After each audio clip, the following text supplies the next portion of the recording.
السلام علیکم ورحمۃ اللہ وبرکاتہ۔ جزا اللہ عنا سیدنا محمد ما فعلہ۔ جن حضرات نے میرے چینل کو سبسکرائب نہیں کیا وہ چینل کو سبسکرائب کر دیں۔ آج میں سورۃ فاتحہ کی فضیلت کے بارے میں بتاؤں گا۔ اس سورۃ فاتحہ میں بہت فضیلت ہے۔ اللہ تعالیٰ فرماتا ہے، اے نبی صلی اللہ علیہ وسلم، ہم نے آپ کو سبع ثمانی اور قرآن مجید دیا ہے۔ اس سبع ثمانی سے مراد سورۃ فاتحہ ہے۔ یہ تمام سورتوں سے بڑی ہے۔ حدیث میں فرمایا کہ چاروں آسمانی کتابوں تورات، انجیل، زبور، قرآن میں اس سورت جیسی کوئی سورت نہیں نازل ہوئی، اور حدیث میں فرمایا کہ بغیر سورۃ فاتحہ کے نماز ہی نہیں ہوتی۔ فرمایا قرآن مجید سے سب صورتوں میں بہتر صورت الحمدللہ رب العالمین ہے۔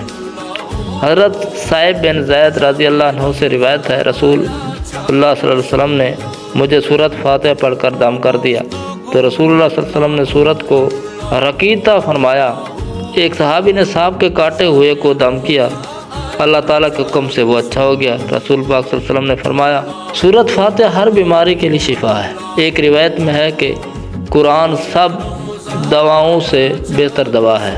رسول پاک صلی اللہ علیہ وسلم نے فرمایا کہ جب تم نے سورۃ فاتحہ اور قل هو اللہ احد پڑھ لیا تو سوائے موت کے ہر آفت سے ممنوع ہو گئے۔ سورۃ فاتحہ کی خاصیت یہ ہے کہ ہر بیماری کے لیے باعث شفا ہے۔ وبا طاعون زدہ پر بسم اللہ اور الحمدللہ 2 بار پڑھ کر دم کرنے سے اللہ تعالیٰ کے حکم سے بہت شفا ہوگی۔ علامہ ابن عربی رحمۃ اللہ علیہ فرماتے ہیں کہ مغرب کے فرض و سنت کے بعد اسی جگہ پر 40 مرتبہ پڑھیں۔ اسی جگہ سے اٹھے نہیں تو اللہ تعالیٰ سے جو حاجت مانگے گا اسے پائے گا۔